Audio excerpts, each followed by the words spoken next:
I love great conversations. Hi, my name is Angel Jones. Thank you for joining me on 12-Minute Convos, where I help you create a brand of your own unique real self. Listen in as I have conversations with amazing people from all over the world. Good night, Janice Lawrence-Clarke. How are you going on this wonderful, beautiful night? Wonderful. Good evening, good night, Angel. Thank you so much for having me here with you. It's a great pleasure. It's always great to have Trini in the house, right? So Trini is short for Trinidadian for those of listening. Trinbagonian, we could say, yeah? Precisely. That's what I like to say too. Yeah. And plus, I'm a true Trinbagonian because my father was from Trinidad, born in Trinidad, and my mom is a Tobagonian. Oh, wow. So I'm the real deal. Yeah. I'm only halfway there, but folks, she's definitely that. Well, do tell us, which of your talents, Janice, is responsible for us meeting? Well, I believe it has to do with my interest in fashion, which is my platform, the promotion of Caribbean fashion and culture. Ooh, love that. So I think that's what it is. Love that. Now, fashion is definitely a big thing in the Caribbean, right? Where are you right now in the world? I'm in New York, one of the major fashion capitals of the world. I'm in New York City. Brooklyn to be precise, but New York nonetheless. Wonderful. Well, tell me, who did you learn the skill of fashion from? Oh my goodness. Okay. If I have to do a timeline, I would say it's innate because from the time I was a little girl, my mother dressed me. My mother is a seamstress, and she made dresses with matching hats. And, so I've always dressed like a girl. And then coming to New York, people recognized my height, which was not a benefit to me when I lived in Trinidad and Tobago. But of course, coming to America, I gained a whole other appreciation for myself. And I was told, oh my God, you're so tall and slim. Why don't you do modeling? And, I started looking into it from that perspective. So I began as a model in the late 70s and one day decided, that I couldn't serve two masters. I needed to select one because I'd started also going to college after high school.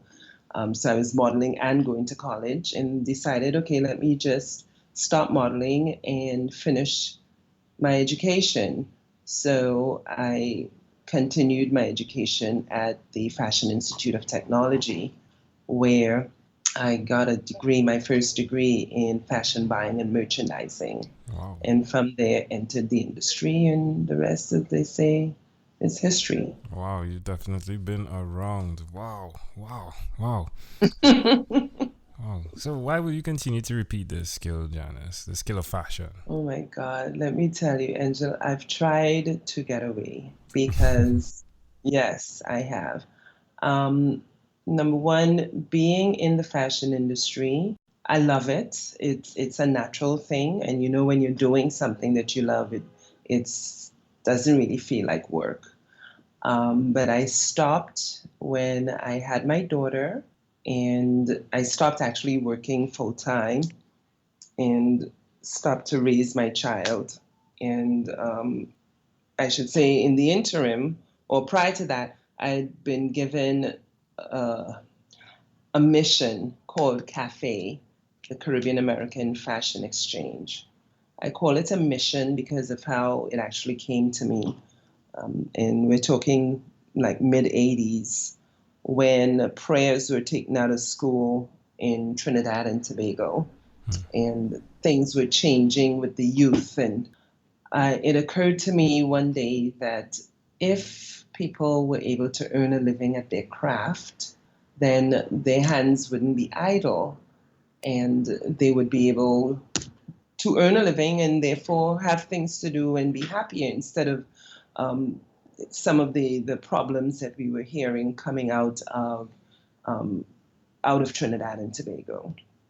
And during that time also was when then President Reagan initiated what was called the Caribbean Basin Initiative, CBI 807, which allowed American companies to have their products manufactured in the Caribbean and brought back to the US without a VAT, a value added tax. And I thought, oh, okay, so this would be a great opportunity for Trinidad and Tobago because, of course, I'm from TNT, so I'm thinking TNT first before other Caribbean countries. But I said this would be a great opportunity for TNT to get involved.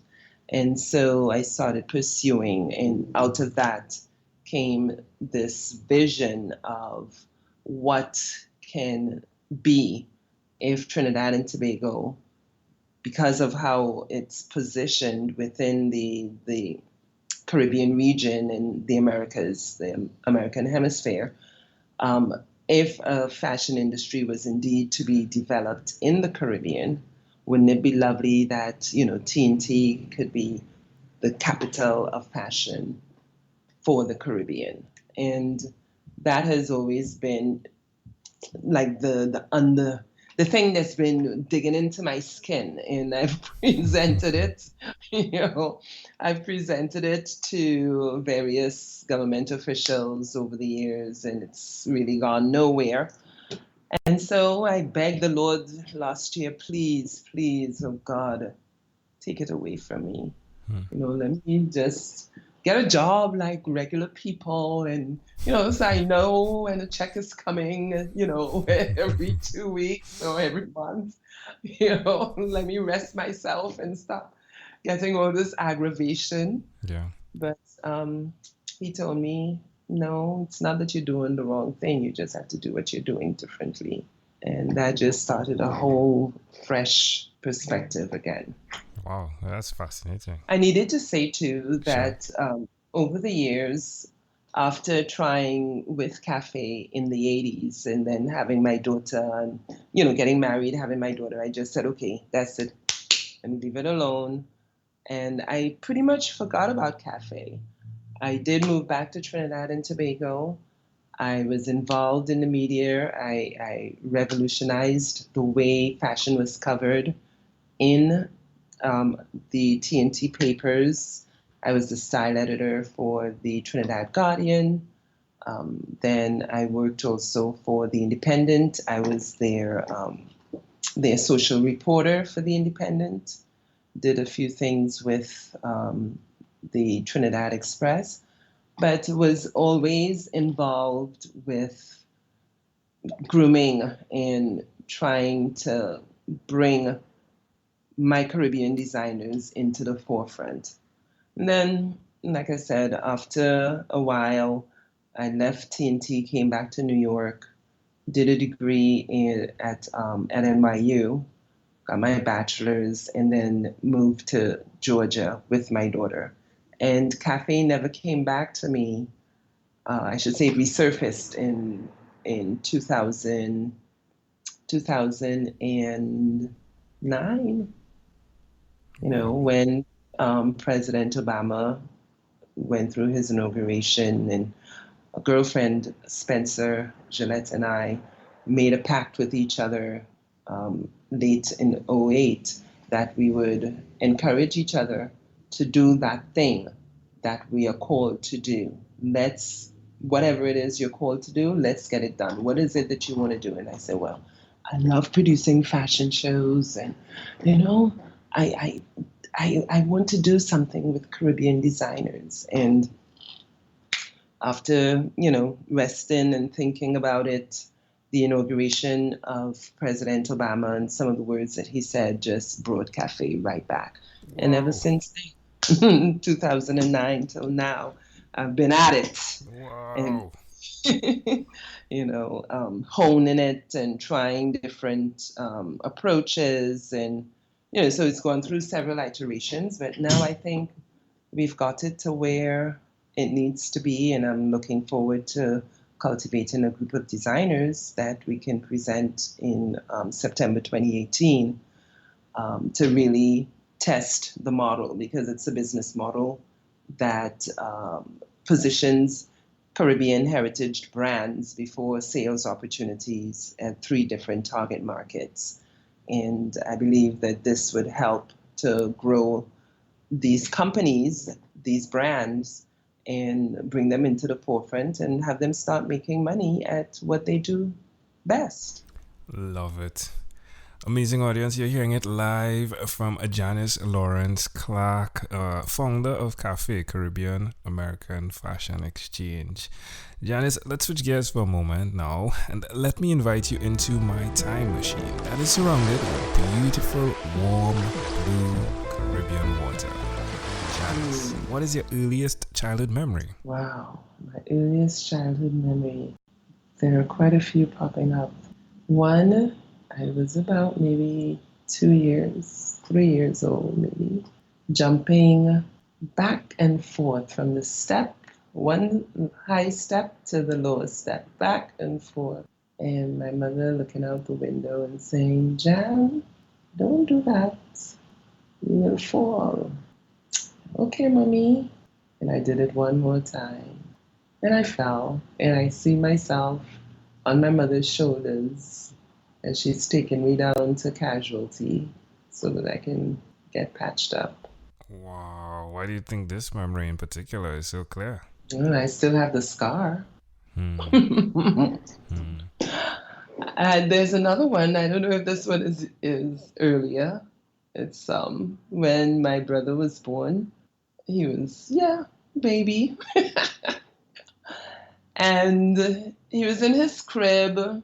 So I was about three going on 4. And he was born in January. I was born in May. So, and nice little baby laying there. Mommy just put him to sleep. He's so cute. Mommy said, "Don't pick him up. I'm going to the bathroom, going to take a shower." And she went. And guess what I did? I went in the crib and I picked up the baby.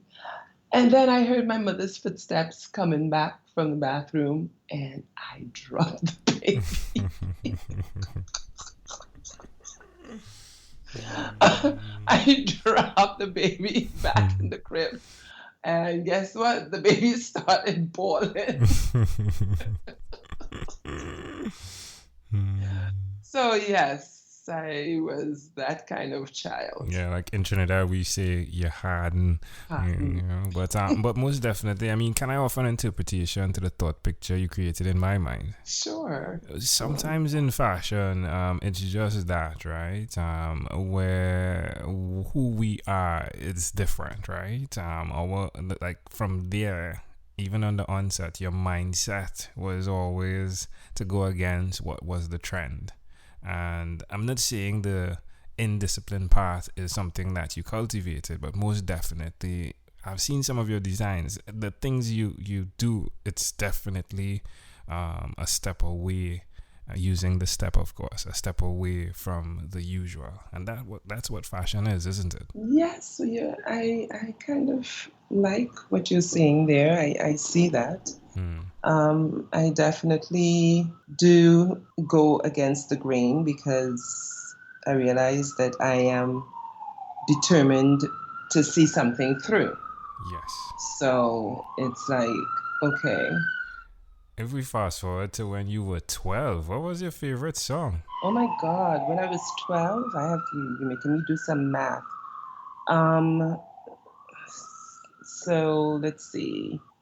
Probably I Want You Back by the Jackson 5. Okay, all right. You know, it's funny how things connect, you know, even with the cafe, and you're constantly going back and forth, and, you know, it's good to know that you got it back, right?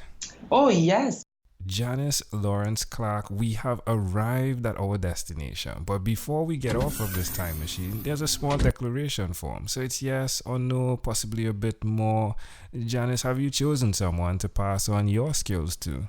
Not yet. I am looking for someone. I've met 2 very interesting young women, both of whom were born in the year that Cafe was given to me. So that's 84, 85. But they're not yet ready. I mean, they're doing their own thing. They are whom they are to me or I should say, I am to them who I wish I had met when I was their age, Wow. if that makes sense. It does. It's like mentor mentee, right? Exactly. Are you married? No, I'm not. Are you? Well, yes, you are. Is that a question that I answer, or is it the thing you said is definitely what it is? Well, I know that you are, Okay. but I am not. Okay. Do you have children? Yes, I have a daughter. My husband is deceased. Okay. He's been deceased. I have a daughter, I have a son-in-law, and I have a grandchild. Well, I am sorry that your husband is deceased. Let me still offer those condolences at the same time, right? You're welcome. Do you believe in God? Absolutely.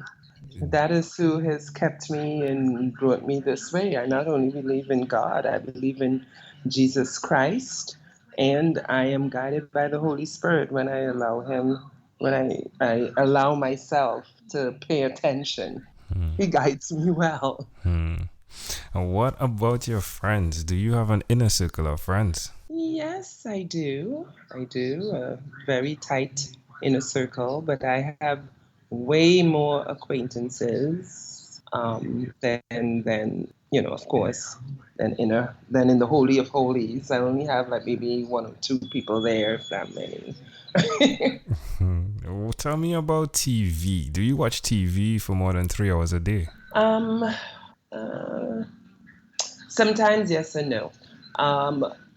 When I say yes and no, earlier in the day, sometimes I watch with my grandson, particular shows before we go out or, do another activity. And then I have shows that I love, like Scandal and Game of Thrones and How to Get Away with Murder, things like that. So I get Zoo, I get caught up with things like that. Power. Yeah, there are shows that I enjoy on TV. Yes, I enjoy TV. What about screen time, the phone and or the computer? Is it more than 8 or less than 8 hours a day? More than 8. I'm sitting right now with my laptop. And the phone is right beside me. So yeah. So it's double time right now. Absolutely. Janice, after having 1,001 conversations in 3 months in 2016, I came up with a workbook that's called Yours, and it stands for Your Own Unique Real Self. Connected to that is your own unique real stance, your own unique real statement. If you had to share with us your own unique real statement, a statement that represents who you are, what would you say that is? I am a contemporary traditional woman that is a woman of God, and I believe. Janice Lawrence, this was a great pleasure. Before you leave, is there anything else you'd like to share with our amazing audience? Absolutely, yes. Let them know, audience, I have established a scholarship for Caribbean students who live in the Caribbean to come and study at the Fashion Institute of Technology. So if you go onto the FIT website at fit.nyc.edu, you'd be able to give directly to the scholarship fund and just designate CAFE, C-A-F-E, as in the Caribbean American Fashion Exchange, in your giving, so that we can have some people from the Caribbean come and learn the business of fashion and be able to take it back and help to build their home countries, the region, while positioning themselves on the international fashion market. So love it. Janice Lawrence-Clarke, thank you for being on 12-Minute Convos with Angel Jones. Thank you so much for having me. Thank you for being on 12-Minute Convos with Angel Jones. Stay tuned for more from our advertisers. Diabetes is a mountain pandemic. It's a disease that's not acute but chronic. Similar to this rhyming method, I have simplified the definition, the signs and symptoms, and the complications of diabetes for both adults and children in my books, Poems for Patients, A Focus on Diabetes, and The ABCs of Diabetes for Children. These books are available on Amazon.com, and for more information, you can visit my website, poemsbyaj.com. That's poemsbyaj.com.